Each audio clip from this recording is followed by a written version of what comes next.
Jaya Radha Madhava Kunja Vihari Radha Madhava Kunja Vihari Jaya Gopi Janavallabha Girivaradhari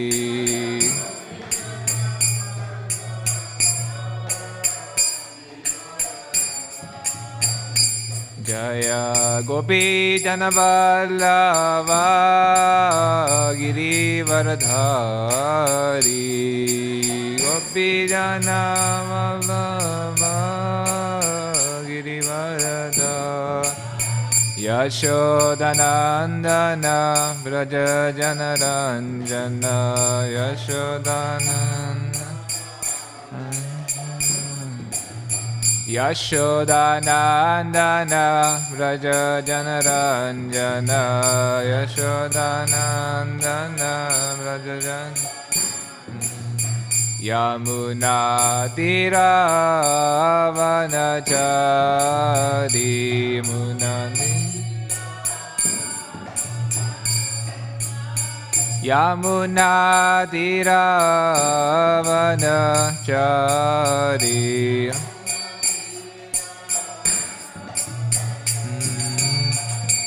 Jaya Radha Madhava Kunja Vihari Radha Madhava Jaya Radha Madhava Kunja Vihari Madhava Kunja Vihari Gopi Janavallabha Girivaradhari Gopi Janavallabha Girivaradhari Jaya Gopi Janavallabha Girivaradhari Gopi Janavallabha Girivaradhari Yashodanandana Vraja Janaranjana Yashodanandana Vraja Yashodanandana Vraja Janaranjana Yashodanandana Vraja Janaranjana Yamuna Tiravanachari Yamuna Tiravanachari Yamuna Tiravanachari Yamuna Tiravanachari Jaya Radha Madhava Kunja Vihari Madhava Kunja Vihari Jaya Radha Madhava Kunja Vihari Jaya Radha Madhava Kunja Vihari Jaya Radha Madhava Kunja Vihari Jaya Radha Madhava Kunja Vihari Hare Krishna Krishna Krishna Hare Hare Hare Rama Rama Rama Hare Hare Hare Krishna Krishna Krishna Hare Hare Hare Rama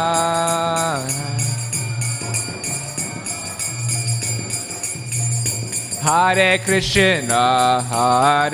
Krishna Krishna Krishna Hare Hare Hare Rama, Hare Rama, Rama Rama, Hare Hare, Hare Krishna, Hare Krishna, Krishna Krishna, Hare Hare, Hare Rama, Hare Rama, Rama Rama. Hare Krishna, Hare Krishna, Krishna Krishna, Hare Hare, Hare Rama, Hare Rama, Rama Rama, Hare Hare, Hare Krishna, Hare Krishna, Krishna Krishna, Hare Hare, Hare Rama, Hare Rama, Rama Rama, Hare Hare. Hare Krishna, Hare Krishna, Krishna Krishna, Hare Hare, Hare Rama, Hare Rama, Rama Rama, Hare Hare. Hare Krishna, Krishna, Hare Hare.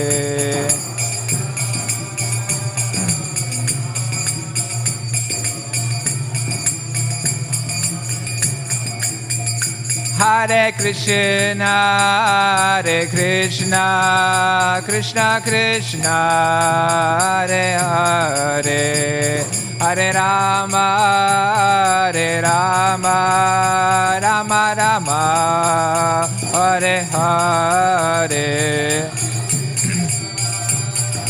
Krishna, Krishna Krishna, Hare Hare, Hare Rama, Hare Rama, Rama Rama, Hare Hare.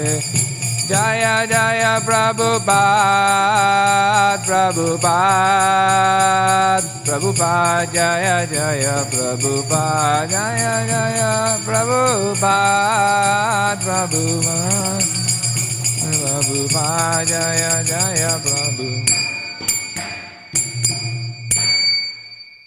Jayam Vishnupad Paramamsa Parivrajacharya Sutra Shrimad. His Divine Grace Shila A.C. Bhaktivedanta Swami Shila Prabhupada Ki.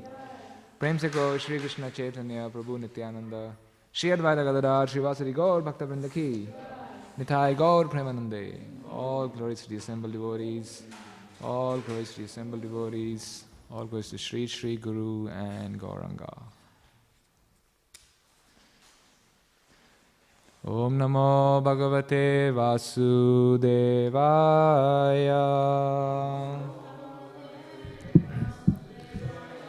Om Namo Bhagavate Vasudevaya.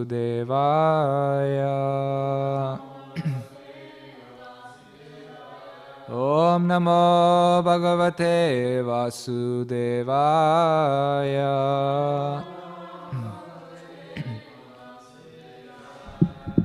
Reading from Śrīmad Bhāgavatam, Canto 4, Chapter 30, The Activities of the Prachetas, text number 32. Parijate anjasa labdhe sarango anyana sevate tvadangri mulam asadya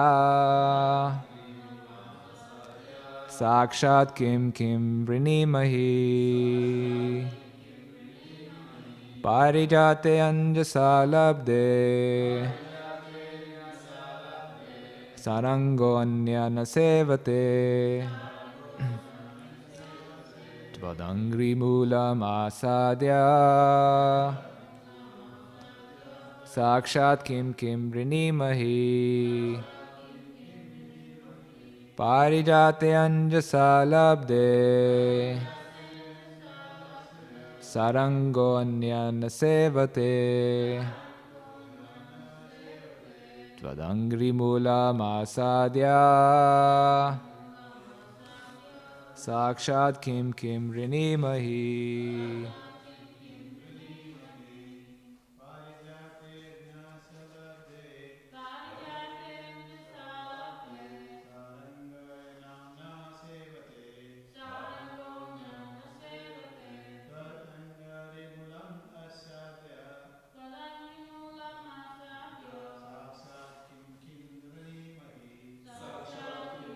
Rinimahi.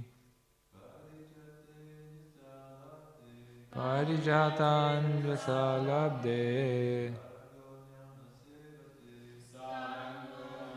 Sevate.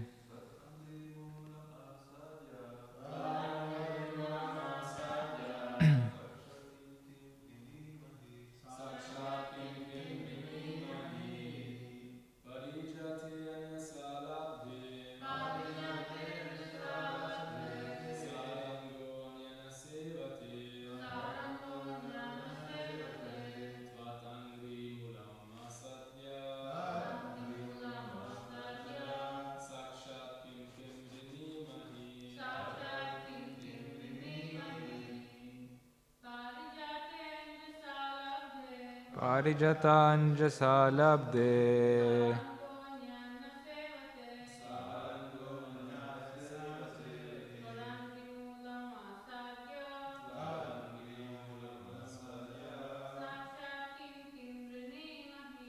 Sakshat kim kim rinimahi.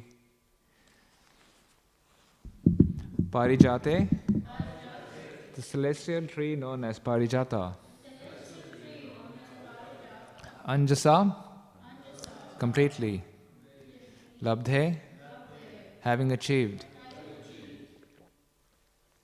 Saranga, a bee. Anyat, other. Nasevate, does not resort to. Tvat angri, your lotus feet. Moolam, the root of everything. Asadya, having approached. Sakshat, directly. Kim, what? Kim, what? Vrinimahi, may we ask. So Kim is twice in the verse. Translation. Dear Lord, when the bee approaches the celestial tree called the Parijata, it certainly does not leave the tree, because there is no need for such action. Similarly, when we have approached your lotus feet and taken shelter of them, what further benediction may we ask of you? Translation responsively. Dear Lord, when the bee approaches the celestial tree called the Parijata, it certainly does not leave the tree, because there is no need for such action. Similarly, when we have approached your lotus feet and taken shelter of them, what further benediction may we ask of you? Purport by His Divine Grace, Srila Prabhupada. When a devotee is actually engaged in the service of the lotus feet of the Lord, his engagement in itself is so perfect that there is no need to ask for further benediction. When a bee approaches the Parijata tree, it gets unlimited supplies of honey. There is no need to go to another tree. If one is fixed in the service of the lotus feet of the Lord, there is unlimited transcendental bliss, and as such there is no need to ask for further benediction. The Parijata tree is not commonly found within this material world. The Parijata tree is also known as Kalpavriksha, or the wish-fulfilling tree. One can get anything he desires from such a tree. In the material world, one can get oranges from an orange tree or mangoes from a mango tree. But there is no possibility of getting oranges from a mango tree or vice versa. However, one can get whatever he wants from the Parijata tree, oranges, mangoes, bananas, and so on. Of course, it's not limited to fruits only. This tree is found in the spiritual world. Chintamani pakarasatmasu kalpa vriksha lakshavriteshu. The spiritual world, Chintamani Dham, is surrounded by these kalpa vriksha trees. But the Parijata tree is also found in the kingdom of Indra. That is, on Indra's heavenly planet. The Parijata tree was brought by Krishna to please Satyabhama, one of his queens, and this tree was implanted in the Dwarka mansions constructed for the queens. The lotus feet of the Lord are exactly like the Parijata trees, or wish-fulfilling trees, and the devotees are like the bumblebees. They are always attracted by the lotus feet of the Lord. Om Jnana Timarandasya Gyananjana Shalakaya Chakshur Unmildamina Tasmai Shri Gurave Namaha. Shri Krishna Chaitanya Prabhu Nityananda Shri Advaita Gadadhar Shri Vasadi Gaur Bhaktavrinda Hare Krishna Krishna Krishna Hare Hare Hare Rama Rama Rama Hare Hare. Krishna's lotus feet are like the Parijata tree, the wish-fulfilling tree.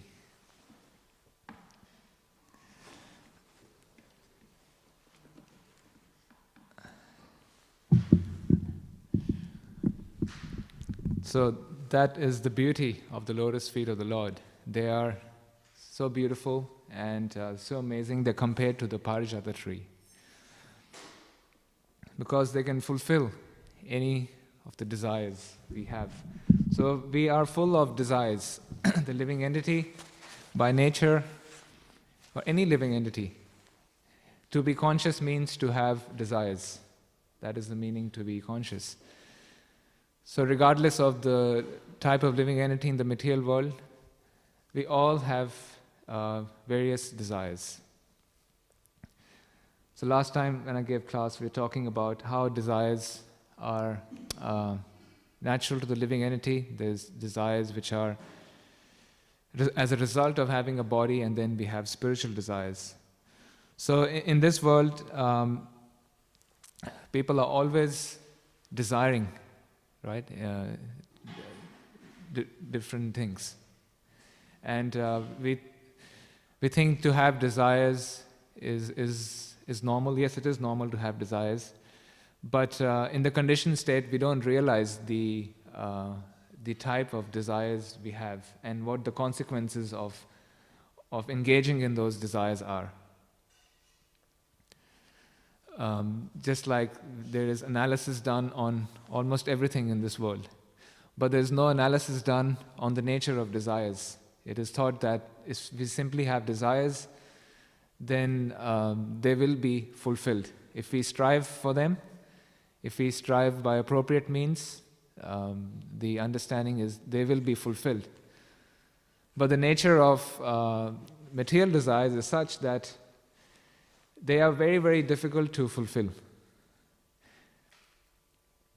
And even if fulfilled, they do not give the tushti or the satisfaction one is hankering for. So the desires in this material world are a great deception. That's why it is called Maya. Maya means that which is not. So we are conditioned to think that having material desires is normal, and if we engage in fulfilling those desires, that is a normal activity to undertake. And as a result of undertaking that activity, we will become satisfied. So that is the conditioning we have had from countless lifetimes of being in the material world. And conditioning is usually very strong. Conditioning means one is conditioned to do something. I can see that. So this recently at work, I'm for a long time I was used to filling my timesheets in a certain way. I would put it in one section of the screen, go there and fill it. But now everything changed. So, but because of my conditioning, I was again, taking my mouse to that same area on the screen and trying to paste. So I was reflecting on that. This is just 1 year of doing something in a particular way. I've become so conditioned, and it took me 2 weeks to overcome that. So that's just an example of a small thing, a small activity, just even within this lifetime of doing it for some time in a particular way, right? But because we have been in this material world for such a long time, we have rebelled against Krishna, and then of being in this material world for countless lifetimes, we have been acting out our desires, and then we are thinking material desires will satisfy us. And this applies to me. I'm very much conditioned by that too.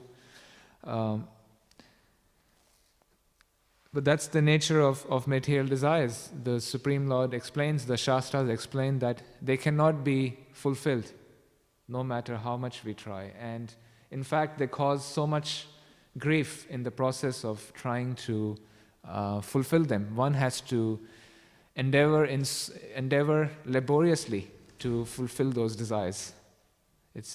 Material desires are not easy to fulfill. So people think, I want a lot of money, I want many cars, beautiful partner, a nice home. But to get all of that, one has to struggle very hard.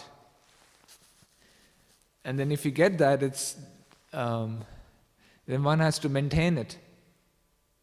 And it can be lost at any time. So our plans are thwarted. So we have to protect what we have. And despite having all that, one is never satisfied. One wants more. So people think if I meditate on my desires, if I work hard for them, I will get them. For devotees, Krishna gives what we deserve. Krishna is the loving Father. He provides devotees what they need. So,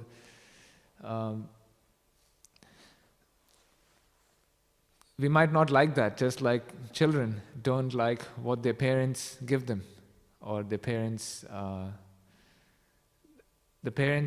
give their children what they feel is beneficial to them. Not too much, not too little. In the same way, Krishna fulfills the desires of his devotees to the degree he feels he needs to for the benefit of the devotee. But for non-devotees, for those who are not on the path of bhakti, it is by their karma.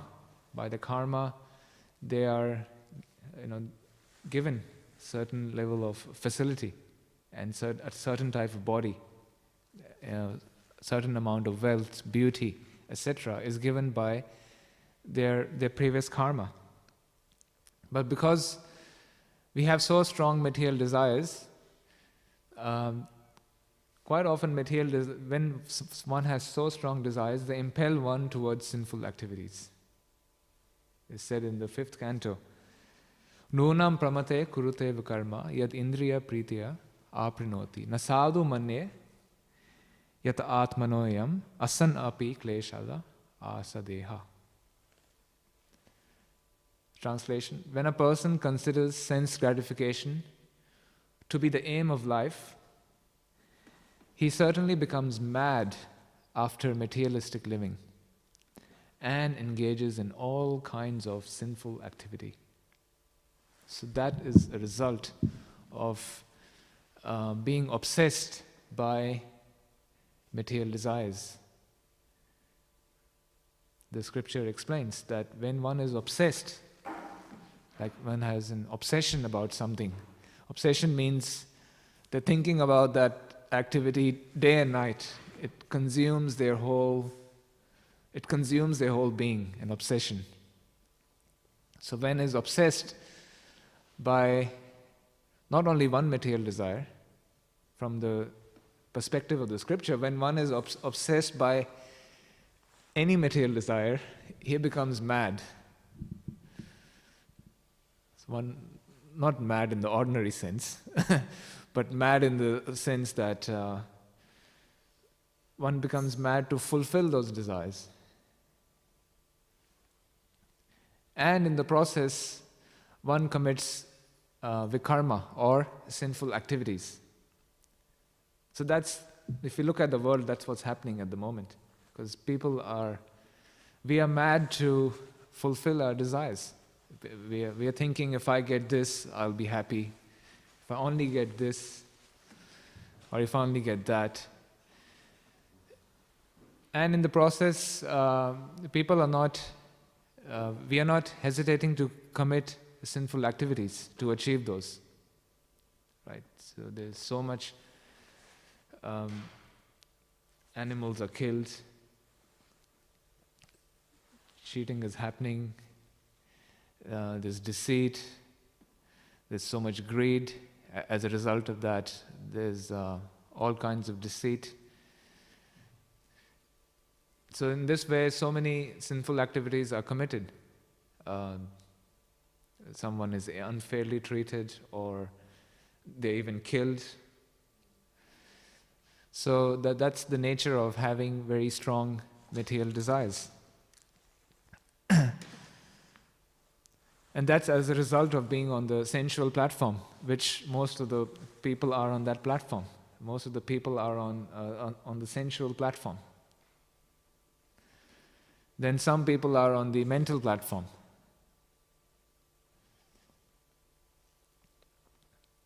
Then very few are on the intellectual platform. And even very few, as Krishna says in the 7th chapter of Bhagavad Gita, it's a very rare person who takes up to the process of bhakti, or process of self-realization. And even more rare is one who surrenders unto me, Krishna says. But a devotee is one who is tolerating these desires. So a devotee tolerates these desires. In Rupa Goswami, in the Upadeshamrita, he says, Vacha vegam, manasakroda vegam, jiva vegam, udarapastha vegam. Etan vegam savyo vishayata dhiran, sarvam api mam prithvim sashishyat. He says, a sober person, or a dhira, is one who can tolerate the urge to speak, can tolerate the mind's demands, the actions of anger, and the urges of the tongue, the belly, and the genitals. So one who can tolerate such a person is qualified to be a spiritual master and travel the world and make disciples. In other words, a devotee, or one on the path of self-realization, has to learn how to tolerate the urges of the body, in other words, of the body. And this was mentioning last time, that the urges of the body, they come just like the rivers enter the ocean. So in a river, there's a wave after wave. The flow of the water is unceasing. It's always coming. You can stand on the bank of a river, and the river is constantly flowing. In the same way, the urges will constantly arise because we have this body. The fact we have a material body means we will have material urges, which Rupa Goswami is explaining here. The urges of the mind, the body, the belly, the tongue, the genitals, the urge to speak. This is a consequence of having this body. So they will arise, but one who can tolerate them will attain success. And tolerance is very important. We tolerate so many things in life. Like all of you living in the ashram here, I'm sure you tolerate each other. I'm sure you are tolerating each other. Otherwise, you can't live for so long in the ashram, right? So if you're working, you have to tolerate your colleagues. You have to tolerate your manager. Because not everyone will do what you want them to do. That's the nature of this world, right? Everyone is an individual. They're going to do things differently. So we have to tolerate each other. And Prabhupada also said, because we are in a movement, we are in an organization, so that means you have to tolerate other devotees.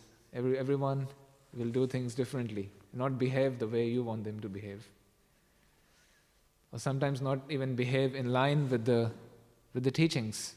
Sometimes we have to tolerate, then some have to correct.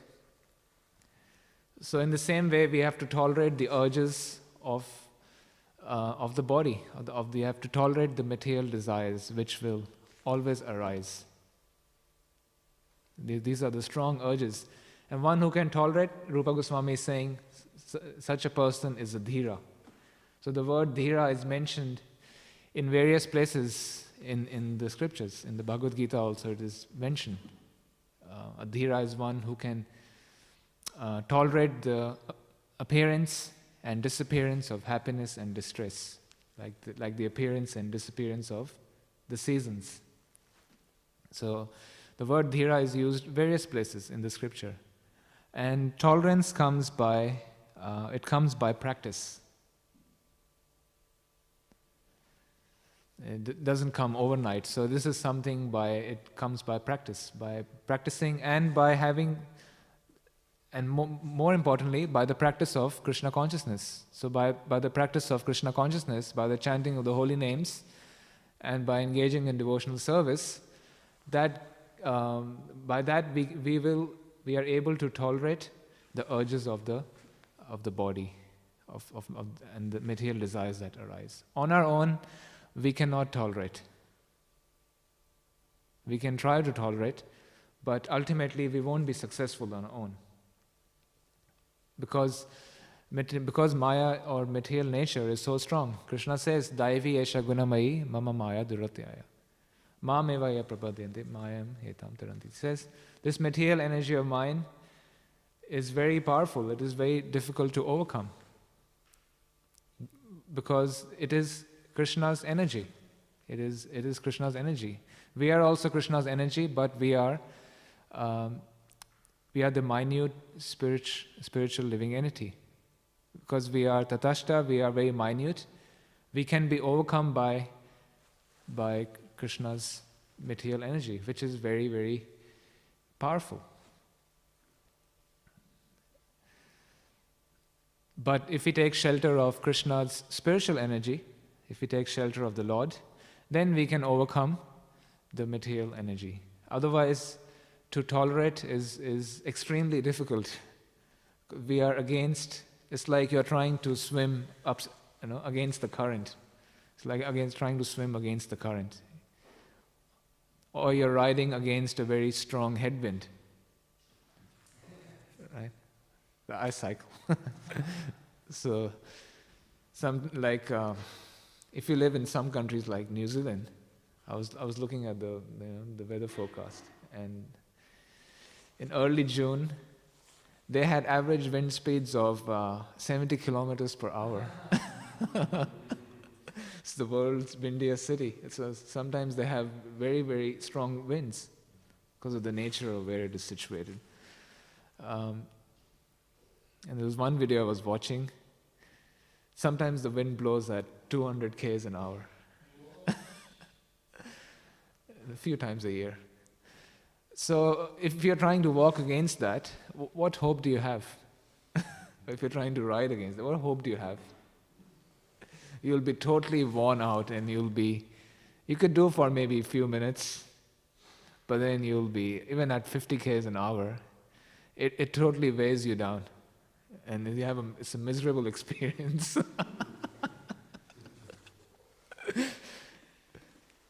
So in the same way, we can try to tolerate material urges, but without the process of Krishna consciousness, without taking shelter of the Lord, it's a futile attempt. And at some point, we are bound to failure. We are bound to fail.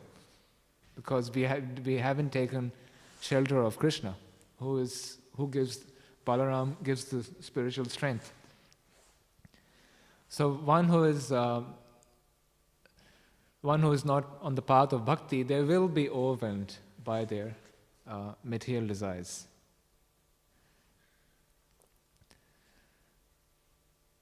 So even Indra, who was a devotee, he was overwhelmed by his material desires. Here the example is given, here this is reference to the Parijata tree. Right?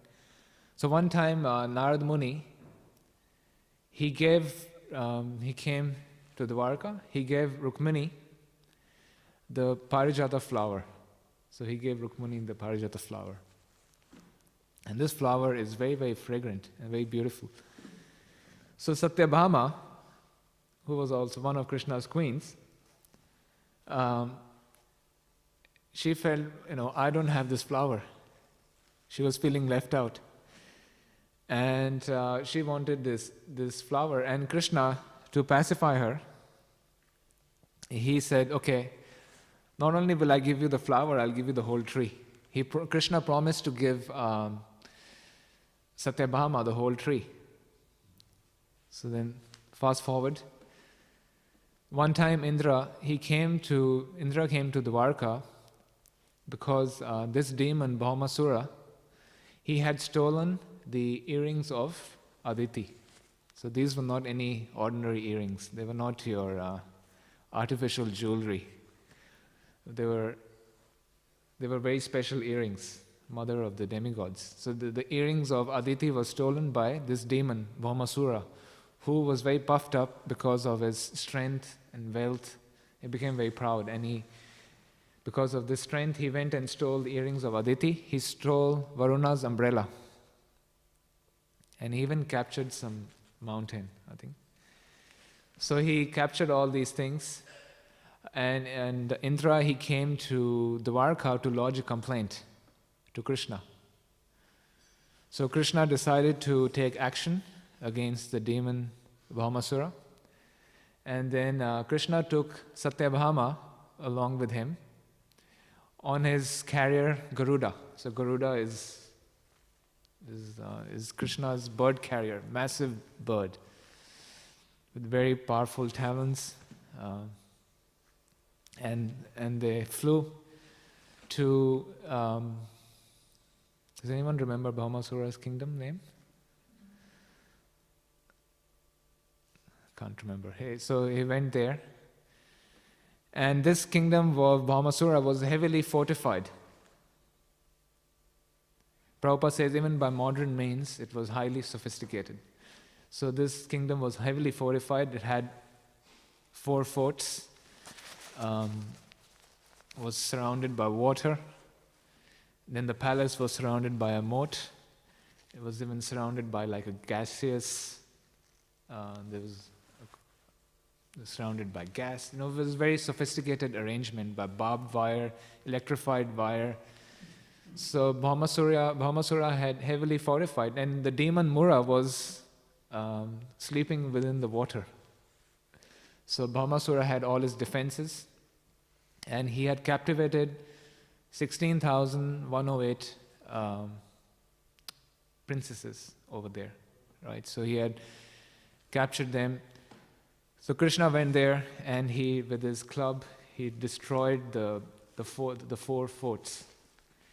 And Krishna, he started to annihilate the army of the military forces of Bhaumasura. And then that enraged the demons. They came out, they had a big fight. The Mura came out. Mura was very agitated. He came out. Mura demon had 5 heads. It's a very powerful demon. It was blazing like the sun. Krishna chopped off the heads with the Sudarshan Chakra. There was a big fight. Garuda was also, killing the horses, the elephants, like an eagle. Sometimes you see the wedge-tailed eagle. The wedge-tailed eagle can kill a kangaroo. Do you know that? The wedge-tailed eagle is one of Australia's biggest birds. It's a predator. With its talons, it can kill a big kangaroo. It attacks the kangaroo behind the head and can knock a kangaroo off and eat it. So Garuda was attacking. Garuda was also fighting, using his talons and his wings, flapping them. Very powerful bird. So this was an insult to the demons, because Krishna is fighting on a bird with his wife. It was a big insult. He had a woman there, and he's got his wife Satyabhama sitting on the bird, on Garuda, and they're fighting. And then he killed Mura, and then Bhaumasura, he came out with his own army. So Krishna, Bhaumasura attacked Garuda, but nothing happened to Garuda. It was like someone throwing flower petals. So nothing happened to Garuda. It felt like someone's throwing flower petals. So there was a big fight, and Krishna killed Bhaumasura. He chopped his head off. And his head fell with his earrings. Then Krishna entered Bhaumasura's palace. Before he entered his palace, Bhumi Devi, she approached the Lord, and she presented the earrings of Aditi to Krishna. She presented the umbrella of Varuna, and she presented her own son, who was bewildered. She offered wonderful prayers, and Krishna entered the palace. He collected a lot of the wealth. There were, I think, 90 or 50 white elephants. So Krishna collected them and dispatched them to Dwarka. It's very, elephant is a royal animal. Very, very regal, majestic, and he dispatched white elephants. I've never seen a white elephant. So there were white elephants. Krishna dispatched them to Dwarka, and then he saw the 16,108 princesses imprisoned there, and they all desired to have Krishna as their husband. So Krishna fulfilled their desire. He dispatched them to Dwarka. And then Krishna, along with Satyabhama, he went to Indra's abode, which is called, starts with A. Amravati, thank you. So Krishna with Satyabhama on Garuda, they went to Amravati, and there Krishna presented Indra the earrings of Aditi and all the other paraphernalia. So because Indra had lodged that complaint, so Indra was very respectful. He offered his obeisances, thanked Krishna, and off they went. Then as they were flying back, Satyabhama saw the Parijata tree, and then she remembered that Krishna had promised her the Parijata tree, and then she decided she picked one plant. There were, as Prabhupada mentions in the purport, the Parijata plant is found in Indra's Amravati, right? It's found in Indra's abode, and it's there in the spiritual world. So Satyabhama picked up the Parijata plant. The demons were, the demigods were infuriated. Not only Indra, all the other demigods were infuriated because Satyabhama picked up the Parijata plant or tree, without taking their permission. Said in Krishna book that she didn't take their permission, she just picked one up. So it's quite amazing. They were infuriated, though there were so many. There's not only like one tree. Maybe if one tree, okay, maybe you could understand. Still, it's offensive because the Supreme Lord has taken one. There were so many trees there, and she decided to take one. So they were infuriated. They demanded it back. Krishna and Satyabhama didn't give it back, and Krishna. He doubled down, and Krishna was determined not to give it back too. And then there was a fight. Indra fought with Krishna. It's amazing. It's 1 minute Krishna just brought the earrings of Aditi, the umbrella of Varuna, the Supreme Lord bringing, the source of everything, the master of everyone. He's rendering service to his devotee. And then Indra, because he was obsessed by material desires, basically, because he was obsessed, he didn't want to part with one tree. and there was a big fight. Krishna always wins, and he won this fight. Krishna won the fight, and then he brought the tree, and they planted it in the, as mentioned here, he planted it in the mansions of Dwarka. So it seems like he planted multiple trees. It says mansions. The word mansions is mentioned. So Krishna married those 16,108 queens. He treated them all equally, gave them 10 sons each, 1 daughter, gave them all the palace. He had so many wives, he has to treat them equally. Otherwise there'll be problem. So he gave them, it seems like there was the Parijata tree was planted throughout Dwarka. And the Parijata's flowers are very, very fragrant. It attracted the swans from the heavenly planet, and then they were also all around Dwarka. Became a very pleasant atmosphere. So the Parijata tree is such, one can desire anything from this tree. Prabhupada says here, the trees in this world, a mango tree will only give you a mango fruit. Whereas you can plant one tree and get all types of fruits. You can get anything from that tree. So that tree was highly desired. So in this world we have ornamental trees. They produce very beautiful flowers or beautiful leaves. And people plant them in the front of their houses. Then you have trees which fruit. They give flowers and they give fruits. But the Parijata tree gives you all sorts of fruits and can give you anything. It's a kalpa vriksha.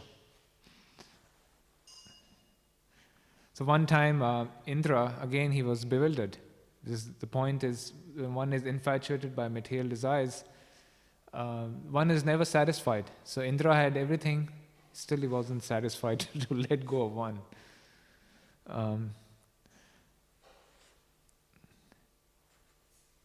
Indra has so much opulence. He's got all the heavenly damsels. He's got Urvasi, right, the celestial dancer. So he had trouble, giving up one tree. It's amazing. So one time, Indra,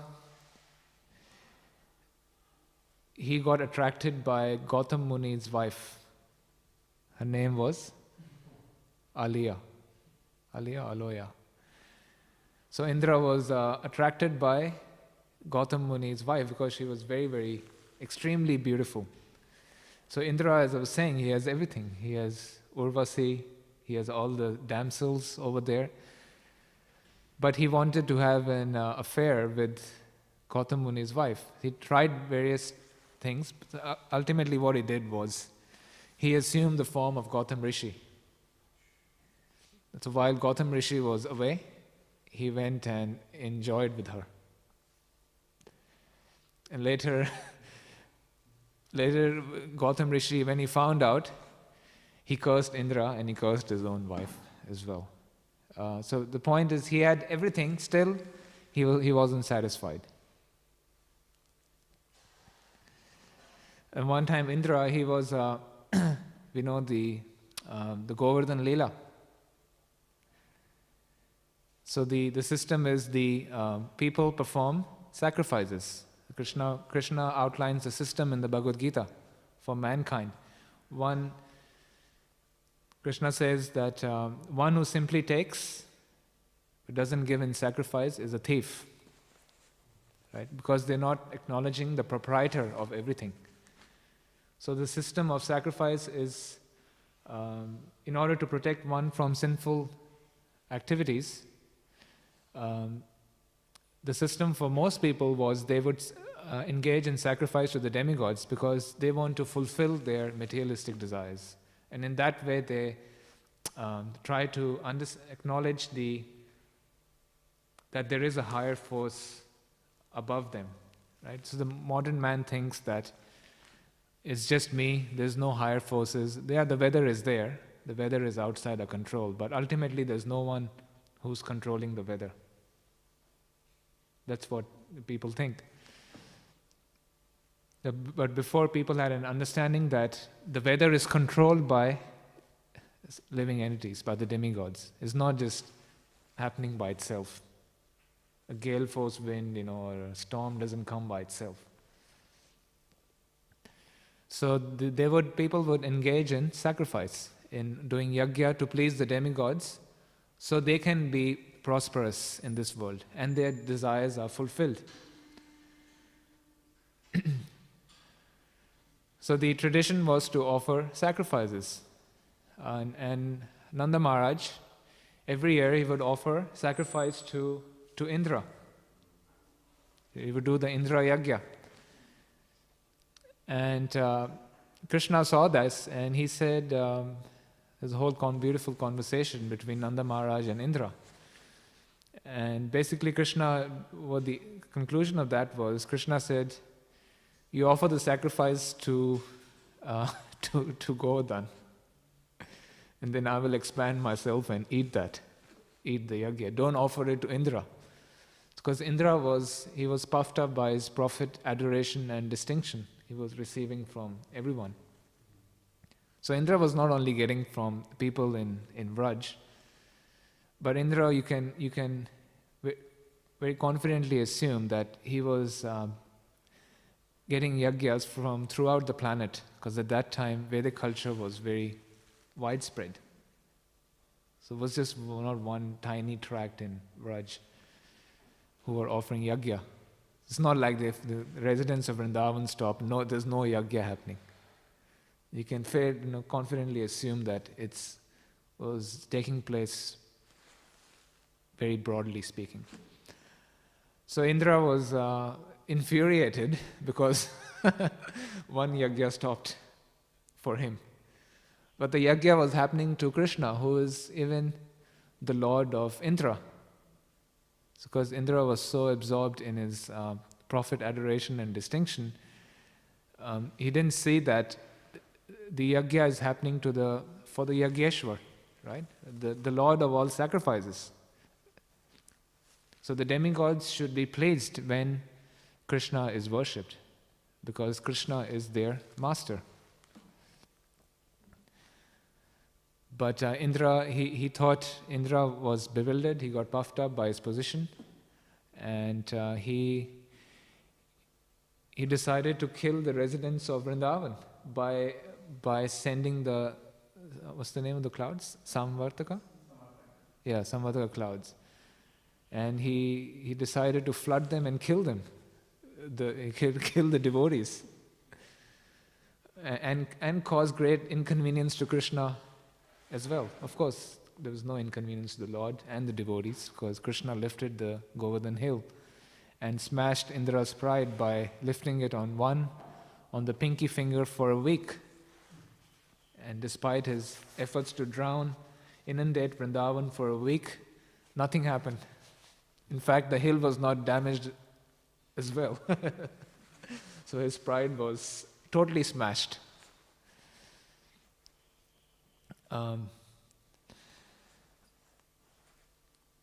So one is never satisfied, because if we have material desires, we'll never be satisfied. No matter how much we get, no matter how much adoration, distinction or praise we get, how much material glorification we get, no matter how much one sings our praise, we'll always hanker for more. So one can glorify our abilities in class giving or kirtan or preaching or our material career, how well we have advanced, or our strength. You can have the best Strava segments. For if you're exercising, you use Strava. In Strava they have segments. They have the leadership board. So if you're running, in somewhere, if you're cycling, automatic, because they collect all that data, it's automatic. You don't need to do anything. If you're cycling on Beach Road, and because so many other people are cycling too, then it automatically, the system, it is able to, it knows you went this time on that road at this these many Ks an hour. Someone else went at that time. So what it does, it comes up with a ranking. On this patch of road, you can see the ranking, and you are number 500.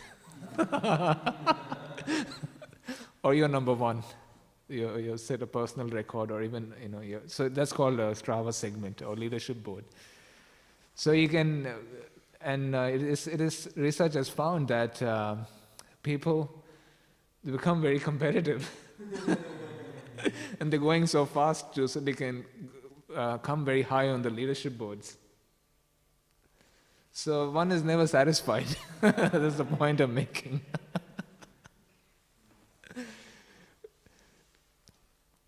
I'm sure they do it in swimming also. So one is never satisfied. And Hiranyakashipu had he had captured the entire universe. He had captured the three worlds by his prowess, by his tapasya, austerity. He had got the boon, as we know, from Lord Brahma. He thought he had outsmarted Lord Brahma, and he got this boon in which no one can kill him. And then he captured the whole universe. But still, he wasn't satisfied. This is the nature of material desires. So he was not satisfied. And in material society, the society we are living in, we think that the propaganda is through technology, advancement in technology and science, we will be able to solve our problems and satisfy ourselves.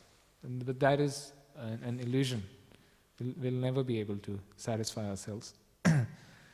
But the beauty of Krishna consciousness is, the more we engage in it, we become very satisfied. And then one does not hanker for anything else. In the Śrīmad Bhāgavatam, there's a very nice verse. Bhakti parishanu bhavo viraktir anyatra chaisa trika eka kalaha papadya manasya yatha snata syus tushti pushti shud apayo anughasam. It is said that their translation is devotion, direct experience of the Supreme Lord, and detachment from other things. These three occur simultaneously for one who has taken shelter of the Supreme Personality of Godhead. In the same way that pleasure, nourishment, and relief from hunger come simultaneously and increasingly with each bite for a person engaged in eating. They've used a very relevant example of eating. Because we have the stomach and body, we have to eat 2-3 times a day. So we get hungry, every day we get hungry. Right, so that's like, you have a desire, strong desires, you want to eat. But with every morsel of food we put in our mouth, it satisfies us. And then at one point, you don't want any more food. Like with the feast. We have eating gulabs, and then at some point, Prabhu takes some more gulabs. No. I cannot eat more. It's like that. Shrikant. Does it happen to you at some point you don't want more, or you always... No, you want different one, okay. Different one, yeah. That's a good one. So in devotion, bhakti parishanubhava viraktir tushti pushti shud apayo anughasam. So by engaging in Krishna consciousness, by engaging in bhakti, that leads to tushti, or satisfaction.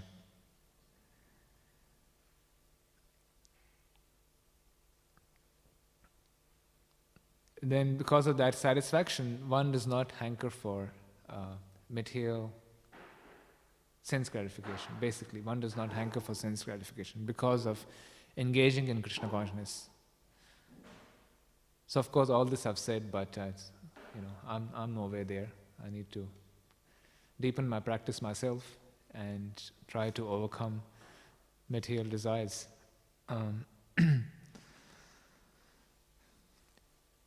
So when one is on the platform of Krishna consciousness, nothing can tempt one. No amount of material pleasure can tempt one when one is truly situated on the platform of Krishna consciousness. So till we are situated on that platform, we will be tempted, and we have to tolerate and be very, very careful by taking shelter of Prabhupada and the Supreme Lord and the process of bhakti. So there's the example of Kholavecha Sridhar. So Kholavecha Sridhar was a Brahmana. He was very, very poor. So from the material standpoint, he was practically living in poverty, Kholavecha Sridhar. And his profession was selling cups made out of banana leaves. Yeah, so out of leaves he was selling cups. Not a very, from the mundane perspective, not a very glamorous career, right? Not a very glamorous profession. Not something to boast about from a material perspective. And he was selling these cups made out of banana leaves on the side of the road. So very insignificant job. Then Lord Chaitanya would visit Kholavecha Sridhar on a regular basis. So selling banana cups, they're not worth much money. Even if you go to Mayapur today, or Vrindavan, in the Dham, or if you go in a village, you'll find people are selling these cups made out of leaves. They're not expensive. You can buy lots and lots for some rupees. But Lord Chaitanya would bargain with Kholavecha Sridhar. Though they were not expensive at all, he would bargain with him. And in India we bargain with everything, in everything. So Lord Chaitanya would bargain with Kholavecha Sridhar and try to bring the price down. So they had this whole argument, and then in the end Kholavecha Sridhar would surrender and just give it to Lord Chaitanya. And Lord Chaitanya was very pleased by Kholavecha Sridhar's surrender. Kholavecha Sridhar would engage 50% of his income, the meager income, in the worship of Mother Ganga.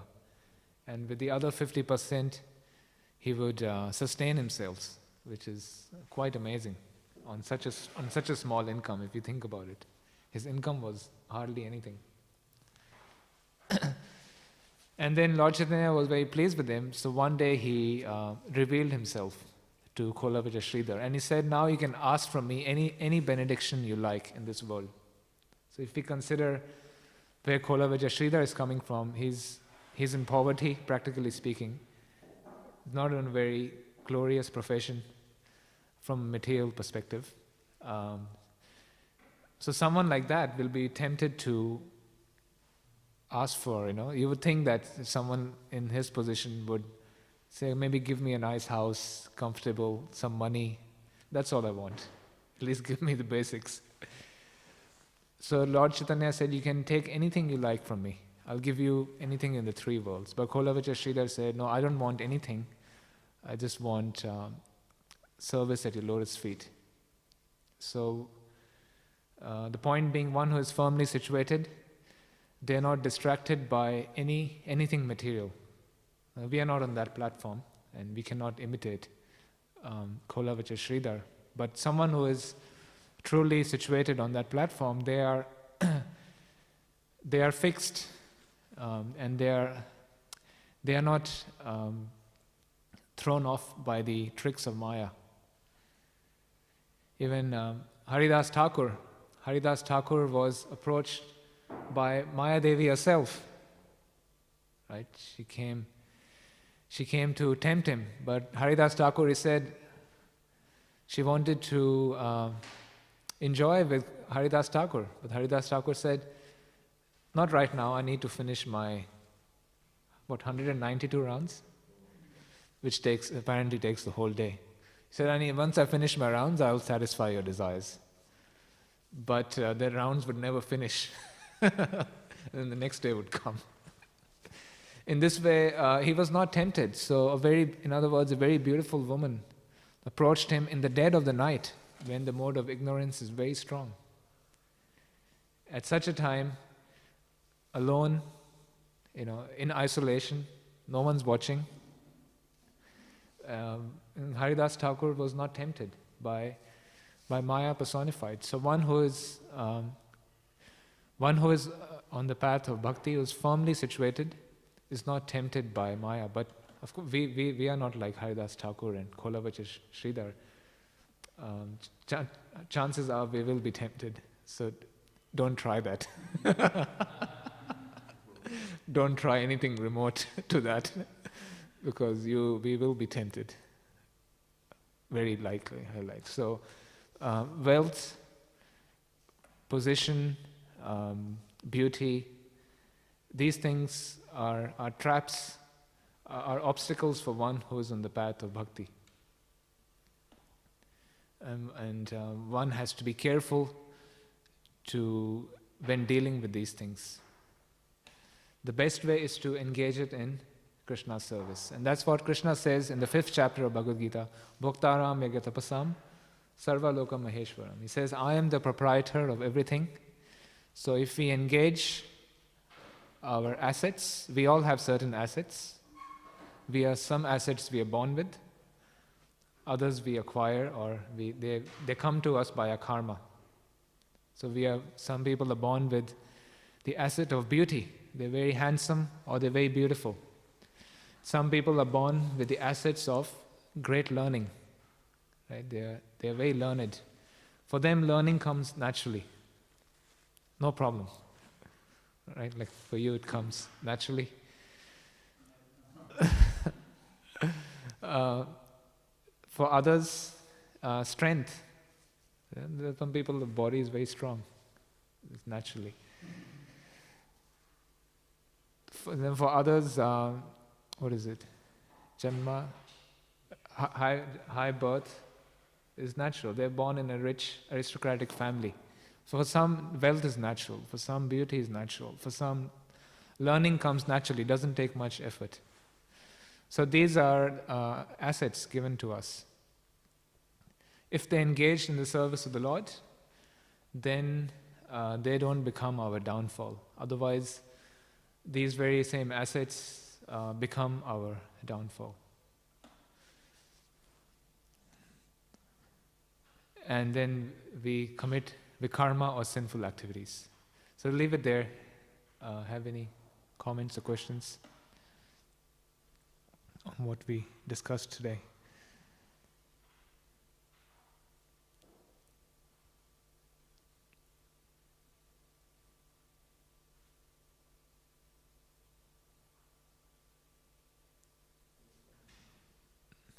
No? Okay. Thank you very much. Śrīmad Bhāgavatam ki jai. Śrīla Prabhupada ki jai.